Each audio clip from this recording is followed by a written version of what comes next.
Welcome everyone to Flyover Footy. I'm Matt Baker, joined by my fallout friend in soccer, Santiago Beltran, for another look at a St. Louis struggle to start 2026. Thank you for joining us on the live stream. If you're popping in, thank you for joining us on YouTube if you're looking at this later. And we've got a lot to look at for this match. Unfortunately, it did not go St. Louis's way. Santi, you were on the call. How's it going? Good, Matt. A little disappointed that City couldn't break that low block from Seattle on the second half. And yeah, maybe the idea for the second half going into it was different, but that early goal, I think, kind of killed everything. And then Seattle just took care of the one goal difference, and that was it. And that was it. So we're done, right? That was basically, Yeah, that's the podcast. Yeah. Thanks for joining Goodbye. us, everybody. Yeah. So, I mean, the struggles in this one you can go up and down the roster, right? You can look at all the different players. You can look at everyone from Simon Betcher, who, I mean, there's not a whole lot to evaluate from Simon Betcher other than the fact that he didn't do much. But that's part of the equation, is getting your forwards involved in a match that goes like this, where you control possession, you control field tilt, and you can't create space to engage them in any meaningful way. That's a lot that went into this one. But, we've got a full pod that we plan on looking at every facet. So you ready to get going on this one? Yes, let's do it. All right. Welcome everyone to Flyover Footy. My name is Matt Baker, joined by my friend in soccer, Santiago Beltran, for another edition of Flyover Fallout. Unfortunately, this is another edition of Fallout where we look at a St. Louis loss, and compounded by the fact that it was a home loss and makes 1 point out of 3 matches to start the season. Not to get too dire too early before I welcome in my friend Santi. Santi, you were on the call for this match. Welcome back to Fallout, and what are your initial thoughts? A little bit of disappointment because only 1 point in 2 home games and only 1 goal scored in 3 games is not a great start of the season. And yeah, there are 31 matches left, but we knew this stretch was going to be difficult. But you have to take care of things at home, and the team is still looking for its first win. Not a lot went right in this match. We're going to break it all down. We have talks on balance, talks on individual players, looking at what happened with the goal, because it wasn't as straightforward as Conrad Volum turning it over, even though that was the flashpoint of the whole situation. We've got comments from Yohan Demay post-game. So let's start where we usually do, Santi. Dive right into our starting 11. And it was, at the beginning of the match, before the match started, we were kind of celebrating. It was the 3rd straight match that we had predicted correctly. All 11 players had Roman Berkey in net. Our back line was Dante Polvera, Timo Baumgartel, and Jaziel Orozco as our 3 center backs. Rafael Santos, left wing back. Chris Dirk and Daniel Edelman as our central midfielders. Conrad Volum, our right wing back. Our 2 attacking 10s were Marcel Hartl and Cedric Toyshirt, with Simon Betcher as our forward. Notables of this one: it was a consistent lineup except for Marcel Hartl back in the starting 11 after missing last week for personal reasons, and Cedric Toyshirt making his first start since July of 2025, inserted into the 11 after we knew he was up to 45 minutes. He had reached that fitness level so far this season, and Yohan Demay plugged him right in. What are your first thoughts about this 11 that you saw when it came out? I like it. I like the lineup. We have talked about Sam Bing not being effective the first 2 games, and Seri did well the minutes he had on the first 2 games. So I think it was time for him to get a start, and I think he did well. He didn't had a lot of touches, but when he had touches, he was active in the offense and created some chances. Not the best chances, but still, I think I like what I saw from him, and I'm glad we got the lineup. But Matt, 3 lineups predicted and just 1 point. So I don't know. Maybe we need to not get the right lineup the next time. That's a good observation. I'm surprised nobody's called us on that yet. Maybe there hasn't been enough time to digest the loss to really turn their ire to Flyover Footy. And if it takes an incorrect 11 to get 3 points, I think we might just start throwing out some wacky off the wall 11s going on from here on out.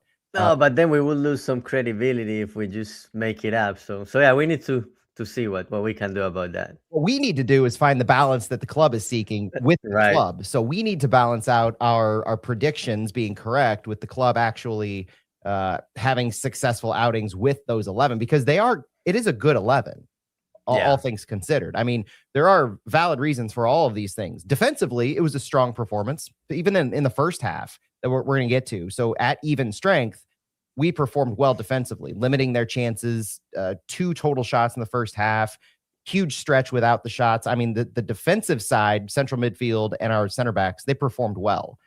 Part of this was our attack, our game plan in attack, where we wanted to control the ball, keep the ball into the middle third and into the final third, which prevented a lot of those opportunities that Seattle has to both high press and turn the ball over, which they've been doing a lot this year, but also in their own possession. I think by keeping the numbers and the compactness that we did, we were able to limit them successfully.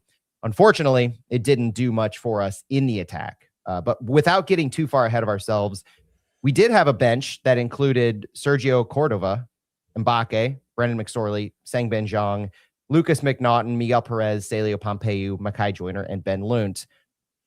We're going to talk about the subs later. You know, we'll get to the subs that were used, the specific subs, the volume of subs, and everything else. But it wasn't just our starting 11 that really made a difference in this one. It was Seattle's own starting 11 that lacked a lot of firepower. They came out in the predicted 4-2-3-1. We talked about the injury issues they had on our preview pod. They didn't have Jordan Morris. They didn't have Paul Rothrock. They didn't have Georgie Manuhu available, it seems. He was on the bench, but he didn't sub in. So they were running with Brunel on the right side. They had Paul Areola and they had Danny Musovsky on the bench, but they were missing a lot of the creative firepower that they had alongside Albert Rusnak, Jesus Ferreira, and De Rosario. So St. Louis was able to, limit those chances because of that different look that Seattle had. But overall, limiting chances from the opposition doesn't mean a whole lot if you can't convert the chances that you had or create better that we saw from St. Louis. Yeah. St. Louis did what it could with what Seattle was presenting. One thing that caught my attention about Seattle's lineup, obviously, Rodrock was out, but his replacement, Russell, 18-year-old, getting his first start of the year. So I always try to look for the young players starting, and he had a decent game. So it shows it can be done if you surround those young players with the right personnel. Snyder Brunel, starting on that right side, had more shots this game than Simon Betcher did. One, but more shots and more of a dangerous opportunity. I mean, we'll talk about what his shot looked like, but there was a chance there. 3-word comments that we saw online after our friend Stuart Holgren posted that after the match included a sarcastic raised the floor from our friend Michael at Chat City Tactics. Straightforward Conrad Volum fault. Offense still struggles. Effort without execution. We need a 9 is kind of 4 words, but valid. And then the other one that caught my attention is Diego cost Klouse, which part of the story in this totality here is Klouse scored for the Galaxy this weekend. Klouse now has 4 goals in 3 games, whereas St. Louis City has 1 goal in 3 games. You obviously know there's more to it than just Klouse scoring 4 goals, City scoring 1, but you can't help but wonder how much the absence of Klouse is costing St. Louis in quality in the final third. It's a different look St. Louis this year. We saw Klouse in preseason, so the connection is absolutely valid in the frustration from the fan base of saying we're seeing almost proof in the pudding of what we were concerned about with the sale of Klouse. And not to go too much into this, but we called it in the preseason, comparing it to year 2, selling Nico Gioacchini, not having a replacement for him. Year 3, selling Indiana Vassilev, which was a lesser direct impact, but still a dangerous component that we had been able to utilize.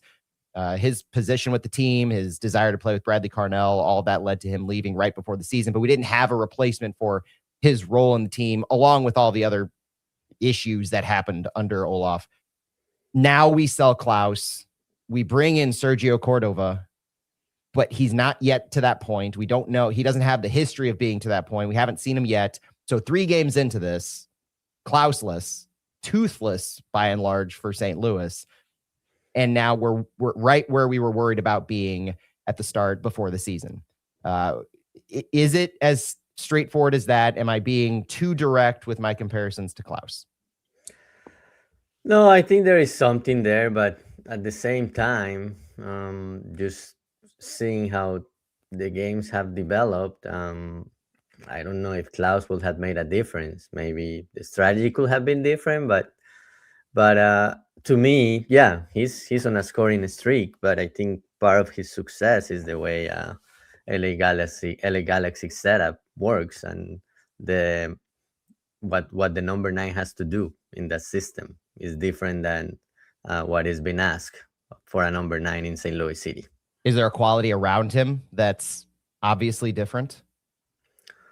Well, yeah, when you have a Pencil and a Gabriel Peck, yeah, you have a lot of quality there, but I don't think it's just that. I think it's also what he's been asked to do in the system. I totally agree. And so you make the point of 4-1 in the goals scored, but it can't, the evaluation can't be as surface level as that. The issues with St. Louis, you could call them systemic, but I think that also does a disservice to what we're trying to do with the system. And we knew there would be growing pains to start this season. I titled the episode, at least for our live stream, as our fears on the start to the season being realized. And that's not because of Klouse. It's because of the murderer's row of teams that we're facing, and we knew we would be facing, and our issues in learning this new system and developing it, because it's now, I think, 9 weeks in to Yoann Damet starting to implement these changes to the first instincts, to the muscle memories, to all of the things that St. Louis is trying to do inherently as cornerstones of the team. It's not immediately look high, direct, go to goal every single time. It's all those decision makings that go into when you get that first touch. What do you do with it? Where are you on the field? Where's the pressure coming from? What are you trying to do? Where do you see the openings? It's a different. You're forcing the players who had been told for over a year or so, most of them, to do one thing. You're now having them do something different. And the process is taking as long as we were concerned about it taking with this start of the season, with Charlotte, San Diego, Seattle, and then LAFC next week. It is the most difficult stretch of games, and we're struggling as bad as we were concerned about us struggling during that. The points that we could have taken, being the home points, those are the ones you target every single match in MLS. You target those home wins. We squandered 2 points against Charlotte. I think that was a very winnable game. And then in this game right here, it was much more of a stalemate throughout. But again, dropping 3 points at home is never acceptable in MLS to me. No, it is not. And 1 point in 2 home outings, yeah, that's not acceptable. And you mentioned Charlotte's game being a winnable game. I agree. Like when the schedule came out, I had on this first stretch of 3 games, 4 points, being beating Charlotte and maybe a draw against Seattle, since they always come to St. Louis and had success in the past. Obviously, we beat them last year, but it's always a difficult team to play against. St. Louis, I was looking at the stats before the game, has only scored 3 goals now in 7 games against Seattle Sounders. Yikes. Still struggling in the run of play as well. Last year's 1 goal by Edu Leuven was off the free kick. And so this is systemic. No matter what St. Louis has looked like, our inability to score in the run of play against Seattle continues to be alarming. But there were some good things in this game. So let's touch on those before we get to the myriad of bad. We did take care of the ball. We owned all the passing numbers. We were overly accurate with our passes, upwards of 89-90% total accuracy with our passes. And Seattle had very few turnovers created. The care that St. Louis took can't be overlooked. While we're going to talk about what that looked like as far as passing on the field in a second, but the specific stats in this game from Seattle's defensive side are they only had 6 total interceptions, 3 total blocks.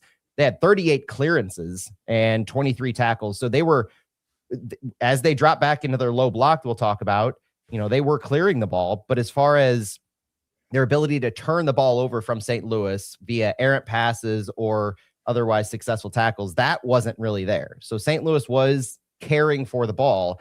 And as a foundation of what you need to do in being better and creating chances in this kind of a system, it all has to start with caring for the ball. It all has to start with retaining possession.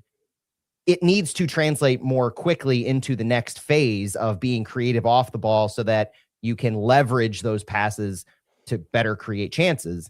But at its foundation, at its floor, you need to have shown this. And that's at least something that it might not bring a lot of solace in this game, but it's something that's you're able to build upon that. If you start with that, you can build upon it. And that starting with something seems to be where St. Louis is, in all honesty, right now. You have to start with that kind of defensive structure, care for the ball, and then you work on these next phases. Unfortunately, we're just seeing this play out in real time, where we're seeing that foundation being built over these first couple of games. And against Seattle at home, this was a good metric after bouncing back from San Diego and what happened last week. You hate to see this kind of foundation being laid and working on the evolution during the regular season when these matches count. Yeah, absolutely. Taking care of the ball and the execution on defense. Yeah, that's a good step in this process. But you need to start seeing the execution on the offensive side. And yeah, the team touched the ball a lot, had a lot of passes, but a lot of those were like on the first third, like passing side to side. And yeah, that's part of the system. Be patient with the ball and looking for spaces. But to Seattle, it was very difficult to break down with that low block. And when we look at more details and look at where those passes went, I think St. Louis was too predictable with trying to play in the wings. Off the ball, we did limit the counterattack chances. I mentioned our strong defensive presence, the ability to prevent Seattle entering the final third with the ball. These were a lot of good things. Individually, I thought Cedric Toyshirt he separated himself as having a good game, above average at the very least, if not good. It's hard to really call anybody's performance good or great in this one, especially in the attack. But I would say Cedric Toyshirt, he did create a few chances early. I felt he made better use of that right 10 position than we had seen in the first couple of games. He didn't have that many more touches than Sangbin Jeong. He had 27 total touches through 57 minutes, 14 of 15 accurate passes, 2 of 2 accurate shots on target. But the overall number of touches wasn't that different. To me, the reason Seti stood out in this game is what he was able to do with those touches. He was able to take that the baseline of, involving our right 10 and actually translate it into some slight danger on goal, something that Sangbin Jeong hadn't been able to do in those first couple of games. And it comes from, I think, a change in the profile of the player. Mm-hmm. I think it was you that asked the question post-game about Seti and Sergio Cordova. And on Cedric Toyshirt, Yoann Demay said post-game, "I'm really pleased with Seti tonight." Again, that was the idea in bringing him in, like to start the game, give us some quality on the ball, give us a different profile as well between the lines.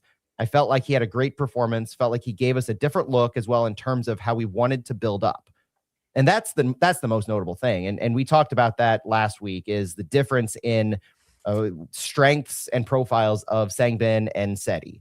And in this game, I felt, especially in the first half, that in the moments of transition, as St. Louis was building a little quicker, even if they weren't all out in a counterattack fast break, that Seti's dribbling skills, his work between the lines, his confidence on the ball, and able to maneuver around players as they're falling back, that's one of his biggest benefits. So when we talk about Seti playing between the lines, That's a lot of what we mean, is he's able to receive passes. The shot on goal that he had, or the pass to Hartle that he had on goal in the first half, is a good example of that.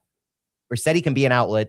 He's confident in himself on the ball, so he can take the dribble, and then he can work in between players. So between the midfield line and the back line, Seti was able to create a ton of space, and he's maneuverable in those spaces. Sangbin has this out-and-out speed. He's really good on the wings. He can get in behind the lines, send in crosses. We saw that a lot last year. But with Seti being able to get in between the midfield and the back line, I thought that worked well. We needed to see more of it, but the times that it did, those offered our best looks in the first half, I thought. Yeah, he looked good. I don't know if it is fitness, but to me, this is the best version of Seti in the last 2 years. When he came in 2024, obviously he did really well, and I was very hopeful when I saw the lineup that he had Hartel, Seti, and Betcher. I was thinking about 2024 when they had all those goal contributions in the second half of the season. Yeah, it was a different look, different profile, and you mentioned he had a couple of shots, but I think now the next step is he tried to create a space for shots, but also he had at least once he had Conrad Volum on the right where we could have passed and could have been a different outcome. So yeah, finding the spaces to shoot, great, but at the same time, the decision making sometimes needs to be better when you have an open teammate. And the connecting was both positive and negative in this. I think I saw better connecting that earned the field tilt win. You had between Marcel Hartle and Cedric Toyshirt, you were able to connect better. In that left 10, Marcel Hartle had like 66 total touches compared to, I think, 34 combined from last week between Miguel Perez and Cedric Toyshirt when he came in. So there was a better ability to get the ball into some of the dangerous areas for the players, Marcel Hartle, Cedric Toyshirt, in those moments. But yeah, some of the decision making, I think, with Cedric in choosing to shoot versus choosing to lay it off, you could look at that as that needs improvement. And I think that's going to come with more game time. Yeah. After having a cameo appearance, 6 minutes in the first game, 20 some in the second game, and now able to go into start to the second half, you're getting that more and more. So with that experience, there will come comfortability in this kind of a system on where other players will be and what options you have available. The last really quality thing that I saw is Sergio Cordova saw minutes in this game. Yoann Demey said post-game a few comments on Cordova where it's very difficult to assess Sergio on the time he played because we played against a very low block. Talk about that more in a second. The defense was quite compact, probably not much space, a lot of balls in the air and like what he had to do. But Yoann Demey said he felt he did well. On the sub, on bringing in Cordova, Demey said he's going to give something different for us. I'm happy we were able to get him some minutes tonight. Bringing in Sergio, I thought he was going to give like a little bit more weight on the back line. I thought in the second half, quite frankly, they dropped because of that early goal in the second half. So we didn't need an extra man to come in deeper. We didn't need, he referenced Chris Durkin, Daniel Edelman, and Saleo Pompeu. So having a second forward, he thought, was going to give us a little bit more weight in the final third. And as we pivot to the bad, Santi, I can't help but take this opportunity because Demey mentioned his name, Saleo Pompeu. Saleo seems to be a lightning rod post-game. That is a combination of all of the things. Combination of St. Louis's inability to score. Combination of Yoann Demey only leveraging 3 subs. And what we've seen in the past in what I referred to as, I think, flashes of brilliance, moments of Saleo lighting up the fan base and what he can do on the ball. So thoughts on the game state itself and how we didn't bring in Saleo and how Saleo doesn't quite seem to be preferred in these first 3 games in the different ways that they've gone. Yeah, it's very interesting because when Dame said that bringing Cordova, he was looking like for having someone with more weight, giving more weight to the back line. At the same time, yeah, if you have 2 forwards there, you could think, okay, if you cross it more, maybe one of those will find Cordova or Becher. But at the same time, like, you need to create some spaces and create opportunities to cross. And maybe St. Louis didn't cross it enough when Cordova came in. A lot of times, Conrad Volum will have chances on the right, and he will go pass it back or pass it to Emilio instead of trying to get the cross. Mm-hmm. But I think you still need skilled players like Celio or even Sam Bing to go behind the defense and create spaces. But it was interesting, and I don't know what is it about Celio. I know a lot of people are mad about it, and some people have also mentioned, well, he hasn't been able to break into a lineup consistently with 5 coaches, so maybe it's more about him. But I know he works a lot, and when he comes in, he shows flashes of what he can do, and I couldn't understand why he wasn't used last night, considering the team only used 3 subs. Yeah, and hearing DeMay talk about needing a second forward to give him a little bit more weight against that back line late in the second half after he knew that they were dropping back deeper, that almost speaks to a condemnation of their inability to play the ball in front of the back line or pull them out of position. And this is as good a time as any to look at some of these passing maps and talk about St. Louis's inability to get into the opposition box. It starts, so St. Louis won the field tilt battle. Let's start from there. Field tilt meaning the amount of work you do in the final third, from passes into the final third to passes in and into the opposition box. St. Louis won that battle. So we had a lot of passes compared to Seattle into the final third. They were more into the wing areas, which has become a hallmark of what Yoann Damet is trying to do here. And getting the ball into those wing areas so that maybe you could have either builds that start from the wing, work their way centrally, or you could have crosses sent in. We didn't have that many crosses. 10 crosses from Rafael Santos, if you can actually believe that. It didn't feel like 10 crosses. No. But from Santos from the left side, we had 10 total crosses. Hartle had 8. Durkin had 4. Conrad Volum only had 3. So we weren't getting very many crosses into the box. Like you said, Conrad Volum, more often than not, played the ball back to a Haziel Orozco or over to a Daniel Edelman, not attacking with his passes into more dangerous areas, but working it around. Passes into the final third. This is fine. This is what you kind of want to see. You want to see a team that's owning the getting the ball into the final third. That's great. The problem arises when you look at what happened when we were in the final third. Oh my God. And this map is it just explodes with an absolute absurdity.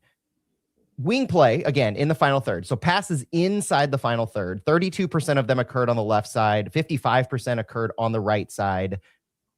I counted by FOTMob stats 210 total passes in the final third that St. Louis had. The amount of passes into the penalty box, 12. The touches in the opposition box total, 21 to St. Louis, 20 to Seattle. If St. Louis has 80%, 79% field tilt to be exact, and we only out-touch Seattle in the opposition box by 1, 21 to 20, we're doing something wrong. Yeah, that shows that you have a problem.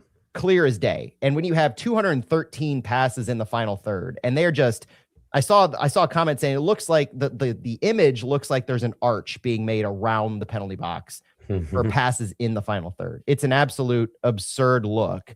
It's partly explainable by the second half in Seattle dropping back so low, but that also explains our inability, or it highlights our inability to work successfully while in possession in an opponent's final third.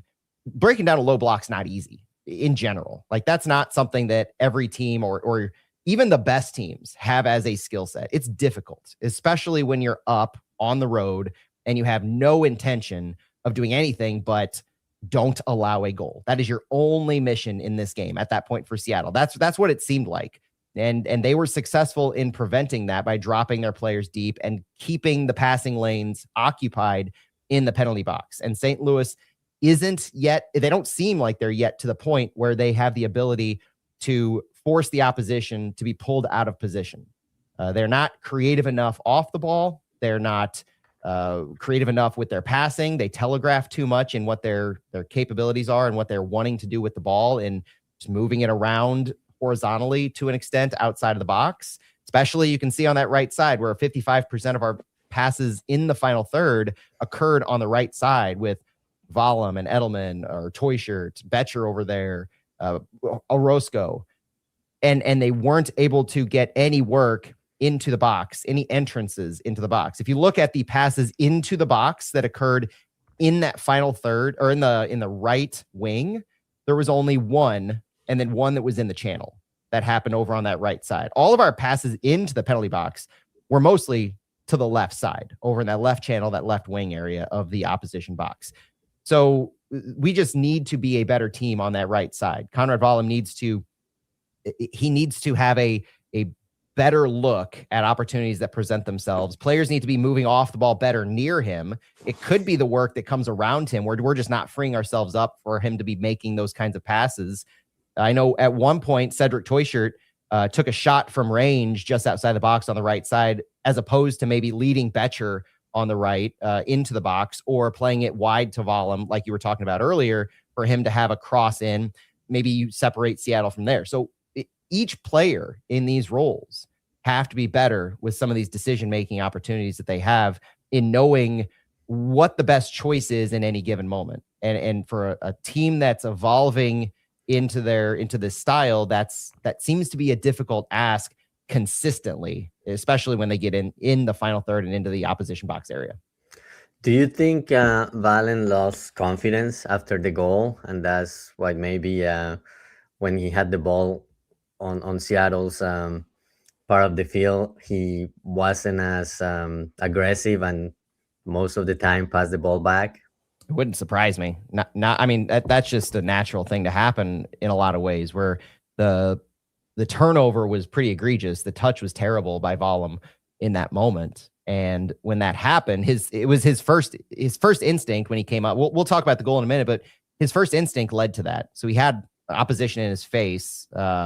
And when he had that defense right there, the touch was so bad that I think it might have spooked him. It might have given him the yips in a way of being more willing to make passes like that, and knowing that he needed to care for the ball. He couldn't allow turnovers. That could definitely play into it. But I think even before that, the approach on the right side has to change, because Volum has the skill, right? It's not a sense of, I don't think it's a sense of you need to sit Volum and you need to change what happens on our wing, especially with Totland out. I don't think there's a better option on our right wing back side than Conrad Volum. I think that he needs to perform better. The capabilities and the skill, maybe it's the first instincts, maybe it's the way mentally that he's thinking about how the game plan and the gameplay needs to be going, but the skill is ultimately there. He is our best option at right wing back. I'm confident in saying that after this game. I don't think that moving Haziel Orozco out to the right wing back side, I don't think having somebody else go on the right wing back side, because I don't know who else you would send out there. I don't think that's the option. And it's not just because Orozco has been playing well at center back, but I think the profile that you need from your right wing back, being skilled on the ball, is what Conrad Volum has in the attacking half. Our wing backs are very much still pressing high, and we can look at what the passing map looked like a little bit, and you do see how high Conrad Volum was often. This is a passing map that I put out on social media as well. So if you're listening to this, you can go check out my X or Blue Sky. But our right wing back position is the highest average position on the field. That's Conrad Volum. He was getting into those areas. Getting your right wing back into those areas on and off the ball is an absolute necessity for this kind of system, where you're leveraging the wing backs and the wing play to enter the final third. What we need now are just better decision making, not just from Volum, but from those near Volum, like a Toy Shirt, on where you're going to send the ball in certain moments. And so that better decision making will complement the skill that you have on the ball. And that's where Volum is right now. And he is almost emblematic of a lot of St. Louis City players. And we just need better decision making, because the skill in what they're being asked to do, I firmly believe, is there. Yeah. And with Totland being out, I agree with you. Right now, Conrad Volum is the best option there.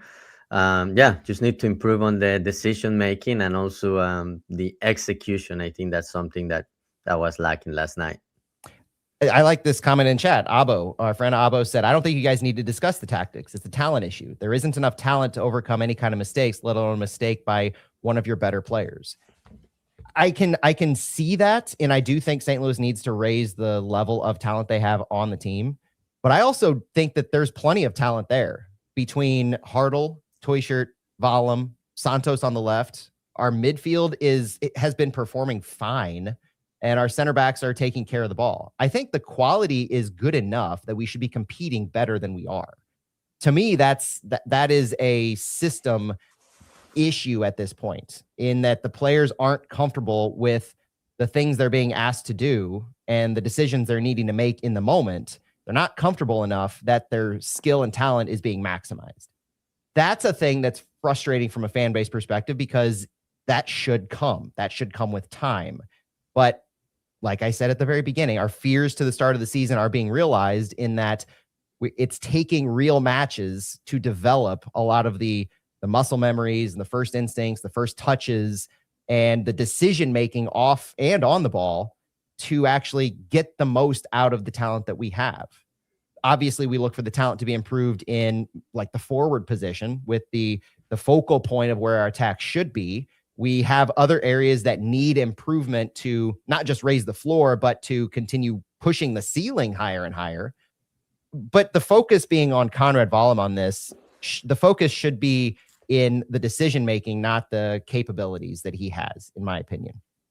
So looking at some other areas that suffered, and I kind of want to go back to the Saleo Pompeu conversation, because I pivoted into the passing. There is a thought of using Saleo to better pull out players out of position. My biggest concern in this game is the lack of Mekhi Joyner seeing minutes. But the conversation for Saleo is valid. I pointed out on social media that it's almost a fact where Saleo has never been preferred under any of the 5 managers that we've had: Bradley Carnell, John Hackworth, Olaf Melberg, David Critchley, and now Yohan DeMay. He's never a first choice option. He sees time because of injuries. The injuries that we had in 24 and 25 allowed him to have a lot of the starts that he had. He has some production that he's having in those moments, but it's not, for some reason, the go-to option if everybody's healthy. If you have Hartle in the lineup, if you have Toyshirt, he's not a forward, clearly. And now we're seeing the conversation where you're talking about a second forward, and Saleo is being referred to as a midfielder, a wing back, a midfielder, not as a winger who gets up in that forward area. There's a lot of frustration from the fan base, rightly so, because we're not performing. But whether it's defensive, whether it is the skill set that Saleo brings isn't what we're looking for from a team level, it's hard to really find the through line in why. But we have a through line in the fact that 5 different coaches are not rating him to be an out-and-out starter game in and game out when all players are healthy. Now, there is the counterpoint that, okay, what about the quality of all 5 of these coaches? The decision-making of these coaches, is that at the level that we say, okay, they can be trusted, all 5 of them, in their talent evaluation? I just find it a little both frustrating and odd that 5 separate coaches, some of them with vastly different ideas on what their tactics and game plan should be, between a Carnell to a Melberg to a DeMay primarily, with all of those different looks, nobody prioritizes Saleo as the guy in any one position. That might lead into, where is his best position?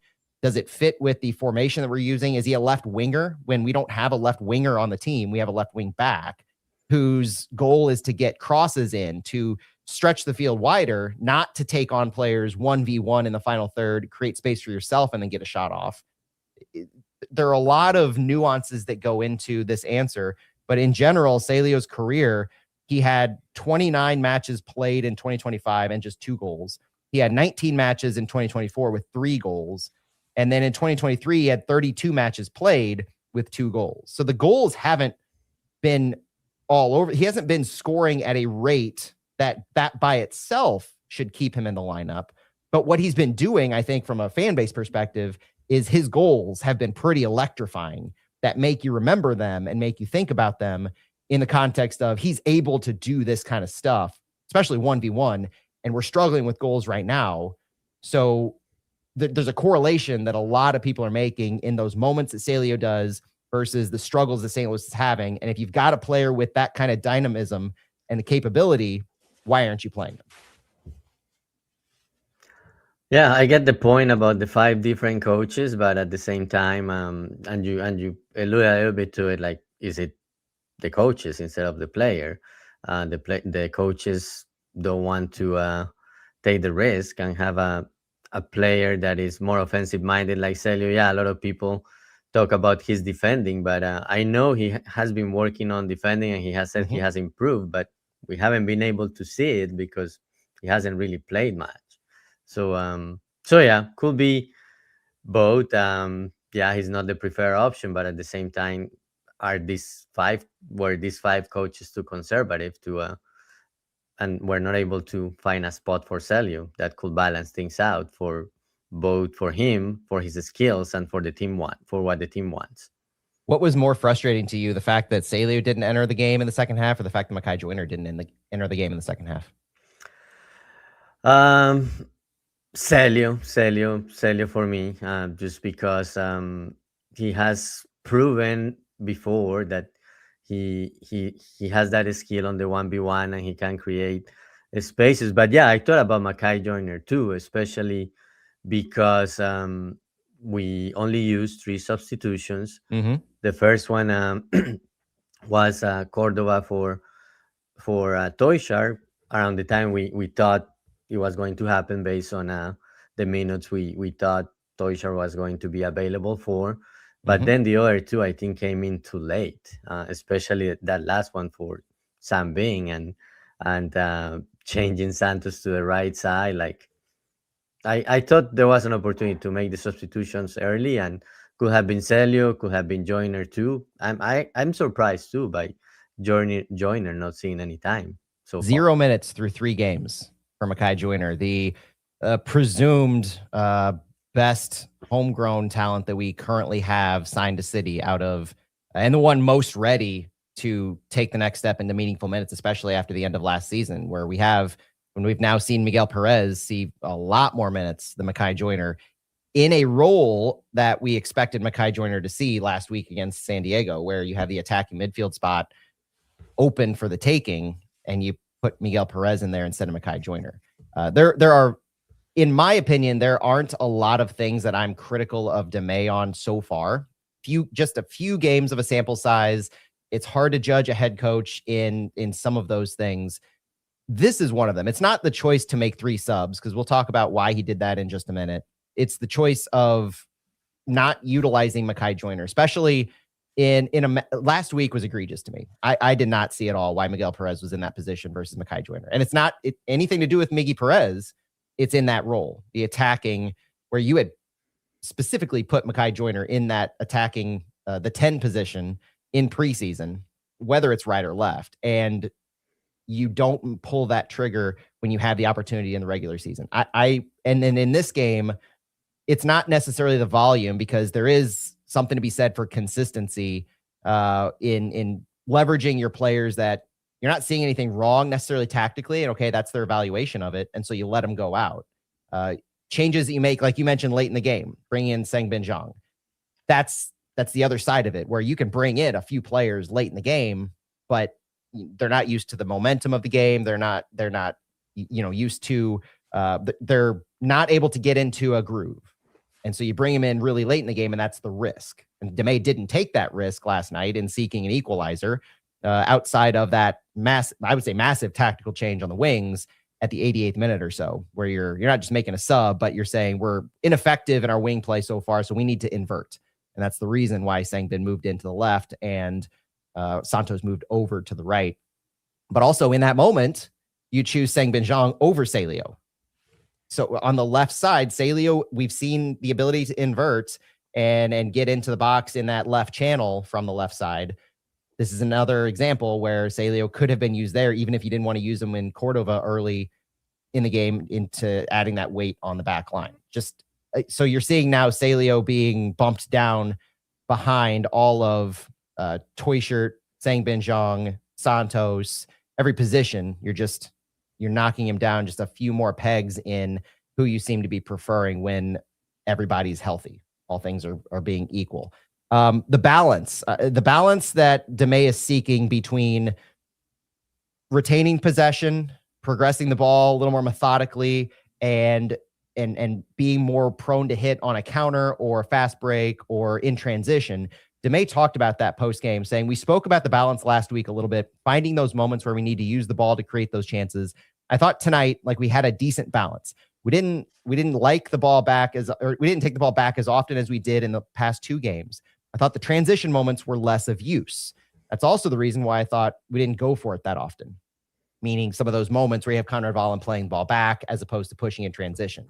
Of less use, I think, speaks to what they were getting from Seattle, especially in the second half. The ability to fast break Seattle because of what they were offering wasn't really there. But even early in the game, that's notable that Demey commented the transition moments were less of use. Demey goes on to say, again, it's part of the progress we need to make in recognizing the right moments to really attack and to benefit from those transition, and the right moments to maybe keep the ball and be a little bit more patient. So right now, the group is in the process of figuring it out. This speaks directly to what I was saying a few minutes ago of those decision-making processes that the players are doing on the field, where they have to be the ones making these choices and making the right choices in the right moments. And that familiarity with what they're being asked to do just doesn't seem to be there yet. Demey goes on to say, again, I need to rewatch. Like, did we have more moments where we should have attacked quicker? My feeling from the sideline is the guys had an understanding of, like, let's get control, let's pin them back, and let's try to create, which they seemed like they did. They were wanting to pin them back. They were just unable to create. And then Demey says, finally, in the second half, I thought every time we win the ball back, it was more with our center back, and it wasn't clear. There wasn't any clear transition moments where the back line is stretched because everybody is behind the ball. Again, it's something we need to look at, but it didn't strike me as a problem tonight. Is this a byproduct of just what Seattle was offering us and what we were able to take advantage of? Yeah, I think so. Seattle was very compact in defense and with the low block, and you could see City moving from left to right and from right to left, trying to create a space. But Seattle was very good, like just recognizing those moments and not pulling players to try to get the ball. They were patient too. They said, okay, let's see what they can do to hurt us. If they're just gonna move the ball side to side and are not even gonna try to cross it, we're just gonna stand here and wait to see what they're going to do. So yeah, kudos to Seattle. That low block worked, but at the same time, I think we were too predictable, just looking to create a space on the wings, which didn't happen often. And you mentioned the stats on crosses. Yeah, like when you have Cordova and Becher as your 2 strikers, if the goal was to create more weight on the back line, you have to cross it more too. The idea of Saleo as a spark is something I think that's a little more qualitative in nature, where he's able to offer things individually that we don't have a lot of other skills in what Saleo can do 1v1. It's almost impossible at this point to say, oh yeah, it was the right choice to not bring Saleo in because we weren't able to create otherwise. It is somewhat of an easy answer to say that his skills would have made a difference, because I don't think that that's a firm thing we can say, especially after the goal. So, you could argue about him starting and at neutral game state, what that would have meant to have Saleo in the game.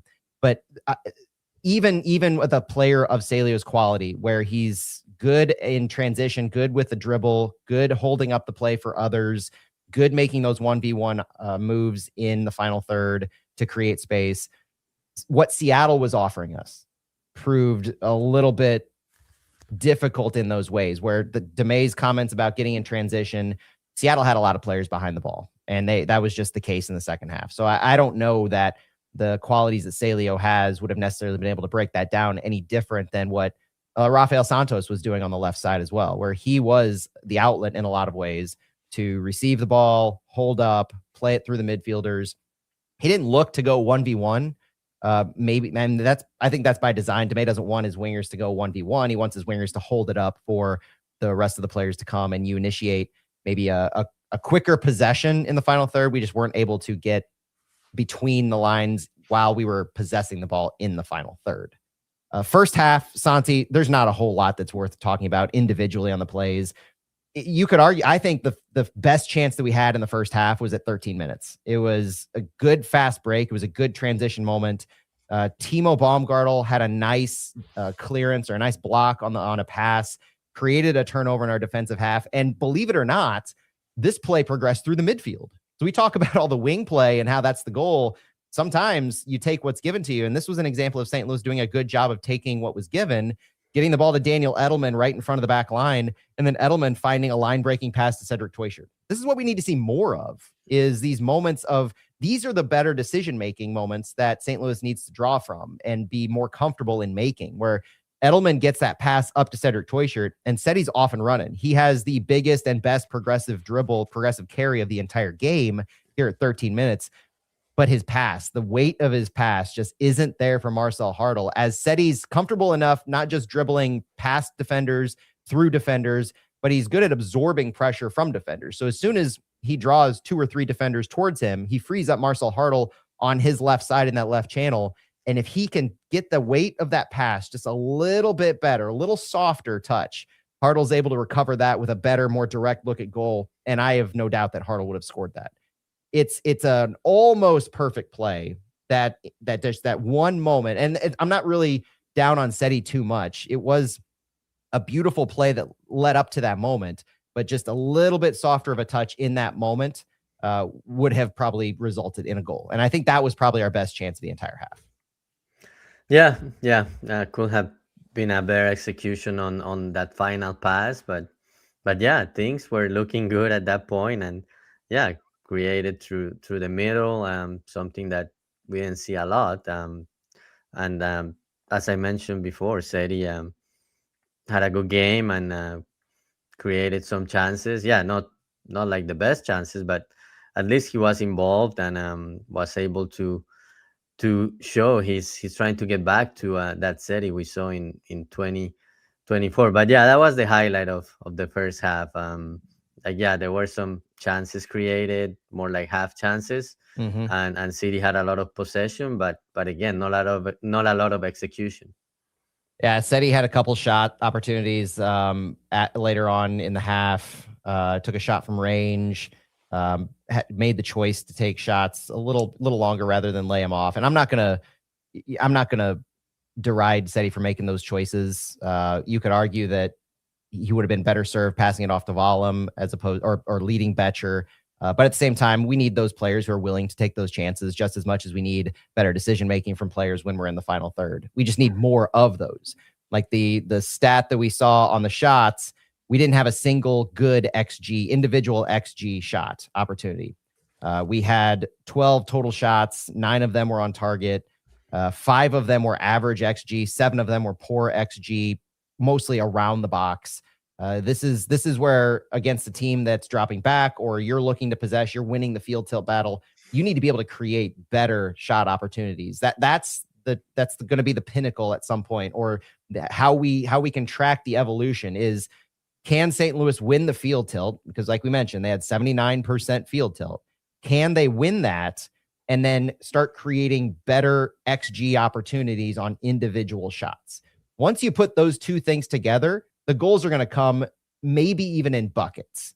But that's kind of the magic mix of this whole thing, is you win the field tilt battle. You're doing what Demay wants you to do in finding the balance between possession and progression, whether it's quick or sustained.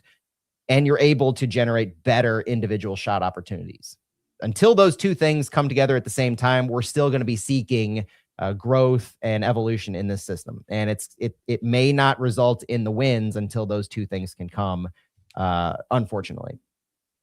First half, when that ended, St. Louis had limited Seattle to just 2 shots. There was a 37-minute gap between shots. So defensively and on the ball, we did well, but it it all came apart right at the beginning of the half. Santi, we'll look at this goal and then we'll probably wrap it up here pretty shortly after, because I mean, it wasn't just the goal either. And that's kind of why I want to look at it, because the work in this came about a minute or so prior with the sustained possession that Seattle had. And it's what allowed their center back to be the one that actually scored the goal. So it really started with a Roman Berkey long pass to Conrad Volum from inside the box. We're at 45-35 if you want to look back on the replay. That ball was immediately turned over, and then it's Seattle able to retain possession. Andrew Thomas kicking it long to start a transition move, and then it's Seattle with Albert Rusnak able to keep the ball, passing it over to Brunel, and a miss from Brunel on that first touch. Yeah, we kind of saw that, but what Brunel was able to do in recovering the ball, getting it back and playing it around, Seattle's controlling the ball in their wing, in their final third. And when they get the ball in, it's Jesus Ferreira that has the opportunity. And unfortunately, pause it right here for those watching on video. When Jesus Ferreira misses the ball, Conrad Volum is able to recover it. And when Volum recovers it, he's facing opposition right in front of him. Not just Jesus Ferreira. Jesus Ferreira is coming in from behind him. But he has Nuhu in his face right in front of him, their left back. And when Conrad Volum has to make that decision, he makes the decision, it seems, to pass to Haziel Roscoe. And the weight of that pass is just far too tepid. And so when Volum, and this, if you look at the replay, you have to watch where everybody else is on the field that leads up to this. So Seattle able to get the ball in and around. I'm counting 9 players that are in the final third for Seattle. You have a 10th that comes in shortly thereafter, but Seattle has so many numbers in and around the box at this point that when they're able to recover the ball, St. Louis's first instinct is to go for the ball. And you see about 5 or 6 players look at the ball and go for it, as opposed to covering the positions of those around them. So a lot led into this beyond just Conrad Volum's turnover. It was a full team effort by Seattle to sustain that pressure leading up to the goal, for St. Louis to eventually get the turnover. But then when they lose that turnover, it's what you're doing immediately after. And St. Louis has kind of been trained to immediately recover the ball as soon as they turn it over, no matter where they are on the field. In their defensive third, this is an absolute area for improvement, is what do you do if you recover the ball in your defensive third, but you then turn it over immediately after that? How can you recover and respond? By leaving, it was Rienzi, Rienzi, who had entered as the sub in the first half, the center back. By leaving Rienzi a little bit open in that way, he was able to get the ball and unfortunately put a perfectly paced and timed and located shot past Roman Berkey. Yeah, it was a very unfortunate play for Conrad Volum, but yeah, I agree. You need to be more proactive, and yeah, Seattle did a good job with the press after Volum recovered that ball, but still, you need to do better as a team in those instances. It wasn't just that bad pass from Conrad Volum; it was also like what you do after that, and Seattle had a lot of guys in the box. One thing I saw on the play before the ball went to Jesus Ferreira and Volum recovered, they played a little bit through the middle, which is a good example of what St. Louis could do at times. So yeah, that's something to look at too. But yeah, as a team, you can do better in those instances for sure. Not only the mistake by Conrad Volum. Yeah, Yoann Demay said post-game, it's a game of mistakes. The blame is not on Conrad. I look more at moments. From that moment, we get punished. There's probably some other moments in the game where we don't get punished. Right now, we need to turn those things into positives for us. So can we learn from those mistakes, make maybe a different decision in the future? Right now, we're speaking about building. And with building comes different experiences from those games and those moments. I'm hoping we can learn from it and keep moving in a direction that we're moving into. Speaking to a lot of what we've been talking about so far. So Santi, wrapping this one up, we had Cordova. I have his, I'm getting better with the pronunciation. I've got the muscle memory on that I've been pronouncing it Cordova for so long that I need to retrain myself. It's Cordova with a hard core. So Cordova enters for Toy Shirt at 57. Seti's prescribed minutes are up. You bring in Cordova for the reasons we talked about. getting more pressure on the back line. And then at 78, you bring in Brendan McSorley for Simon Betcher that moves Cordova up to the 9. Betcher takes that right 10. Is it worth talking about? Brendan McSorley, again, prioritized over a Saleo and a Mackay Joyner. At this point, lump them both into the conversation. McSorley seems to be doing exactly what Demay wants to see out of a player in that attacking role, both at the 9 late in game and at that right 10. That, at least for right now, you're a depth chart fan, Brendan McSorley is ahead of both Saleo and Mackay Joyner in those attacking roles. Did you make anything notable of Brendan McSorley here, or was he kind of just like everybody else struggling to find anything late in the game? Because he came in at 78. Yeah, I think he struggled too, as the whole team struggled to find a space. But yeah, that's an interesting point. He has come in as a sub in the 3 games. He saw minutes in the 3 games. So in terms of depth chart, yeah, he's way up there as one of the first choices for substitutions. And then Sangbin came in for Conrad Volum at 88. We talked about this a little bit. Demay's comments post-game on this is we were looking to have 2 inverted players. That's why we pushed Rafa on the right side. And again, they did a good job defending deep. Demay said, I wanted to have guys that could play inverted and cross more in swinging. Also having his profile in 1v1, I felt like he could potentially benefit in isolated moments where he could go 1v1. Again, it didn't materialize tonight, but that was a little bit the idea for the last part of the game. And Santi, when I see Sangbin entering the game at left wing back late in the game, seeking a goal, and Demay mentions, I like his profile in 1v1. I felt he could potentially benefit in isolated moments where he could go 1v1. What other player that we've been talking about during this pod does that remind you of? And what does this say about that depth chart conversation? Yeah, is this guy, this Brazilian guy? What's his name? Oh, Saleo. Mm-hmm. Yeah, yeah. That's his profile. So, yeah, there has to be something else that is not, that we don't know. But yeah, it's hard to believe that that's the profile he wanted on Sam Bing, and we haven't. I could be mistaken, but I don't think we had seen Sam Bing playing as a left wing back. I don't recall seeing that last year. So nope.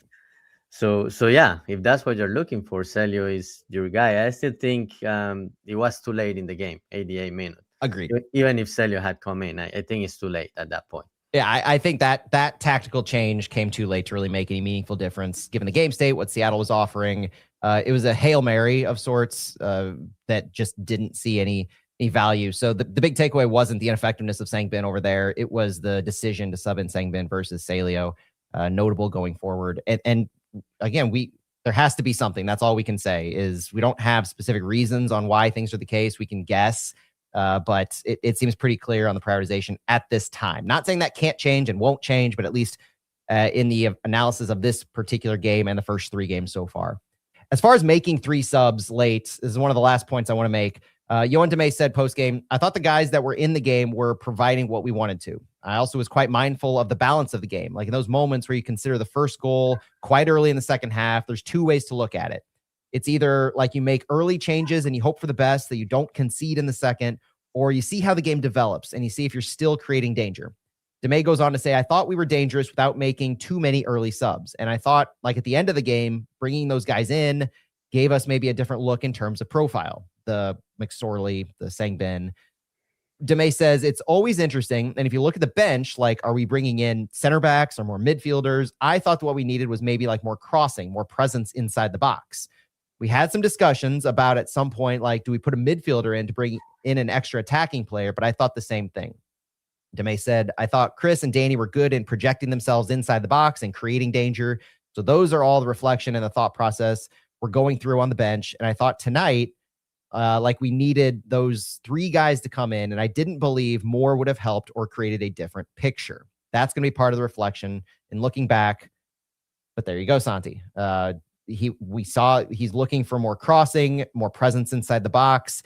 Thought that Chris Durkin, Daniel Edelman were doing good in getting themselves inside the box. And when he says creating danger, I think he means the personnel, like putting bodies in those moments, not necessarily shots on target or on goal, but like where the players were positionally and getting in those areas.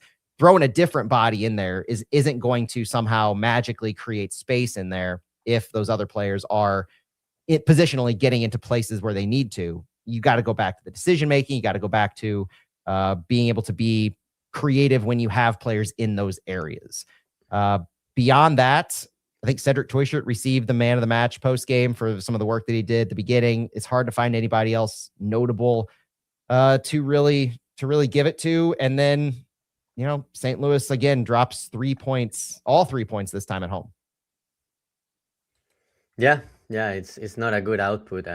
Playing at home now, you go to LA against a team that started the year really hot. 3 out of 3 hasn't allowed goals. It's gonna be a difficult task, and yeah, it's early in the season, but it's one of those that maybe you need to try to go get at least a point. Yeah. If not, trying to see what you can do to get 3 against difficult LAFC that is similar to Seattle. St. Louis hasn't been able to have success against LAFC, has not won any games against them, so it's gonna be difficult. The schedule is gonna get a little easier, but it's just concerning that only 1 point after 3 games. Schedule might get easier, but when you're starting this far behind to start the season, you can already see the back half of the year when we have 20 games post World Cup.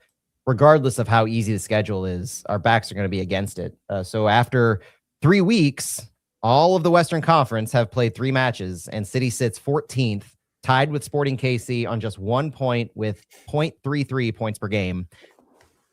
Said it earlier, our worst fears of this first stretch are being realized after failing to take all 3 points at home against Charlotte, failing to take any 3 points at home against Seattle. The most winnable 2 games at face value of these first 4 are over, and they've resulted in 1 point. We're already 5 points back from the top 7 after 3 matches.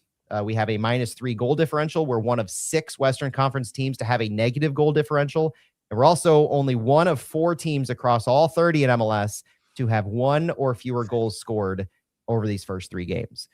With LAFC on the horizon, we play a late night match next Saturday, 9:30 Central start time. LAFC is one of those teams that have 9 points, taken wins in all 3 of their matches, alongside San Diego, Vancouver, and San Jose. And they have, like you said, not conceded a goal yet. 6 goals scored, 0 goals against. So not to immediately bring doom and gloom to the end of this fallout, although that kind of carries forward, it speaks to the gravity of why we're so frustrated from this Seattle match. With the attacking players Seattle was missing, to sum it all up, with the attacking players Seattle was missing, with the players we had available to us being all of our best that we have right now, arguably. You have in the attack Santos and Volum as the wingers. You have Hartl, Toyshirt, and Betcher. Right now, that should have been the best that we had. That's where the quality can come into play in the conversation, but the growth and evolution that we're experiencing these first 3 games in the decision making to supplement the tactics that DeMay has, it's taking too long, and it is taking as long as we were worried that it might take. It's not necessarily surprising to me, but it's frustrating nonetheless. Yeah, I think it's frustrating for the fans, and maybe you were hoping to see results earlier, but it has been said multiple times. It's a process. It's a new system. Even Corey Ray has said it's going to take a few windows to get the team to where we want it to be. But yeah, it's frustrating. You still have some hope. Maybe with the players we have, it's not gonna take us long. But we kind of knew it was gonna take time, and what we were getting into going into the season. But when you see it go become reality, like, yeah, it's frustrating. But to me, like, I knew there was gonna be struggles early on, and that it was gonna take time. But it's just frustrating to see it materialize. That's the thing, is we're in the weeds now. We're game by game. We're talking about wins and losses, tactics these first couple of games. We tried to prep ourselves and our listeners and viewers about what was to be expected at this first start of the season. It's not any solace once you're in it to see these points being dropped, the matches lost, and when you discuss individual matches, to have this as the takeaway, it doesn't make it easier. Even though we expected some of this, and in some ways we expected all of it, if we really are honest with ourselves, doesn't make the individual matches easier. It doesn't make the fan base's frustrations at large any less. So you can take a step back and remember that this is somewhat of the plan that Corey Ray laid out, that Yohan Demay talked about, that they're seeing some things that they need to see, and they're growing and they're evolving. And it is unfortunately coming at the expense of points early in the season. That's the reality. So we move on to LAFC next week, and we hope that we can pull a rabbit out of our hats. And we don't know if we'll see a different look. We'll preview the match on Flyover later this week. So there's a lot that we hope to see improve from St. Louis in this away match. And we want to see competition. We want to see them compete. We want to see them have more effective chances in the final third, more quality touches, better decision-making. And we don't want to see a step back like I think we saw against San Diego. We don't want to see a step back and have to learn all these lessons to then improve going against New England and so on after that. We want to see consistent growth week over week, even against these tough opponents. They're good measuring sticks, if nothing else, and it's a good opportunity to test ourselves, see where we really are. We saw what we were against San Diego. We saw a different, maybe a marginally better look against Seattle with just a different game state. Who knows what we'll see next week against LAFC. But Santi will be here nonetheless to preview it and then recap it afterwards. And that's it for us on Flyover Footy this week. Thank you so much for joining us on this fallout look at a 1-0 loss to Seattle. Wasn't what anybody wants, but hopefully we've entertained you enough. You've had a good listen, a good understanding of everything that went into this match. And we'll be back later to preview LAFC later on in the week. For Santiago Beltran, my name is Matt Baker. Thank you so much for joining us, and we'll talk to you later. Vamos, City. All right, that's it for the pod. Thank you so much for joining us live. If you're watching this on video later, again, thank you for joining us. Enjoy daylight savings time. Get an extra hour of daylight later today. Hopefully it is warmer later this week with a little less rain. I think we can use some sunshine here in St. Louis, not just after this match with City, but in general. So enjoy the day, enjoy the extra hour of sunlight, and hopefully you got enough sleep. We'll talk to you later, everybody. Thanks, guys.